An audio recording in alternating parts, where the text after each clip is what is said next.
পবিত্র রমাদান মাস উপলক্ষে আজকে আমরা আল মোমারাসাতুল ইসলামিয়া লাইব্রেরি অ্যান্ড ইসলামিক সংগঠনের পক্ষ থেকে আমরা আমাদের সদস্য এবং আমাদের কিছু শুভাকাঙ্ক্ষীকে ইফতার করানোর আয়োজন করতেছি। এই ইফতার করানোর জন্য আমরা গতকাল থেকেই কিন্তু প্রস্তুতি নিয়েছিলাম। তো আজকে সকাল সকাল এসেই আমাদের কার্যক্রম শুরু করে দিয়েছি। তো প্রথমেই আমরা একটি চুলা তৈরি করলাম, তারপর অনেক জ্বালানি কাঠ নিয়ে আসলাম, তারপর আমরা এখানে আস্তে আস্তে করে রান্না বান্নার কাজ শুরু করতেছি। আমরা নিজেরা এখানে শুধু বিরিয়ানি রান্না করব, আর ইফতারের বাকি যে আইটেমগুলো রয়েছে সেগুলো কিন্তু আমরা রেস্টুরেন্ট থেকে কিনে নিয়ে আসবো। তো রেস্টুরেন্ট থেকে যে যে জিনিসগুলো কিনবো তার মধ্যে হচ্ছে স্পেশালি সুলা আর পেঁয়াজু, তারপর আলু চপ, তারপর হচ্ছে বেগুনি, এগুলো আমরা হোটেল থেকে কিনে নিয়ে আসব। তো আমাদের বিরিয়ানির রান্নার কাজ শুরু করে দিচ্ছি। তো এখন মাংস দেওয়া হচ্ছে। তো মাংস হচ্ছে আমাদের এই মুরগের মাংস দিচ্ছে এখানে। আর আমরা প্রায় 4.5 কেজি চালের বিরিয়ানি তৈরি করব, আর 4 কেজি মুরগ নিয়েছি আমরা। আমি বিরিয়ানি রান্না করলে স্পেশালি আলু দিতে হয় আমার, কারণ আলু আমার কাছে খুব ভালো লাগে।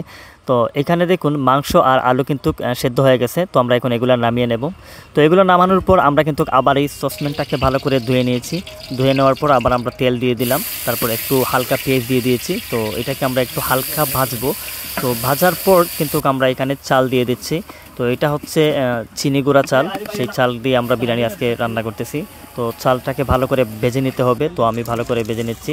তারপর চালের মধ্যে এই মাংসগুলা দিয়ে দিলাম, আলুর সাথে যে মাংসগুলো রয়েছে সেগুলো আমরা দিয়ে দিচ্ছি। তো এটাকে ভালো করে একটু নাড়াচাড়া করতেছি। নাড়াচাড়া করে কিন্তু এটাকে একটু সমস্যা হচ্ছে, কারণ চুলাটা কিন্তু আমরা তৈরি করতে পারিনি ভালো করে, তাই একটু সমস্যা হচ্ছে। আমাদের বিরিয়ানি যে সসপ্যানটা সেটা কিন্তু একটু নড়াচড়া করছে, তাই ধরে ধরে করতেছি আর কি। তো চোখে কিন্তু খুব ধোয়া লাগতেছে, আমার খুব কষ্ট লাগতেছে। রান্না বান্নার কাজ কিন্তু খুবই কষ্ট, পরিশ্রমের কাজ। তো যারা রান্না করে তারা কিন্তু বুঝে আসলে রান্না করতে কতটুকু কষ্ট হয়। তো এখন আমরা এটাকে দমে দিয়ে দিচ্ছি, কারণ কিছু সময় দমে দিলে বিরিয়ানিটা খুব সুন্দর এবং ভালো হয়।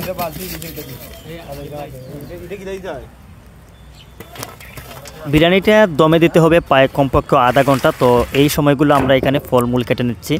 তো এখানে আমরা আপেল কাটতেছি, তারপর মালটা, এগুলা কাটিং টুটিং করার পর আবার আমরা চলে আসব বিরিয়ানির কাছে। তো বিরিয়ানি এখন খুলে দেখছি কেমন হয়েছে। তো এই যে দেখুন বিরিয়ানিটা কিন্তু মাশাআল্লাহ খুবই ভালো হয়েছে এবং ঘ্রাণটা কিন্তু আমার কাছে অনেক ভালো লাগতেছে।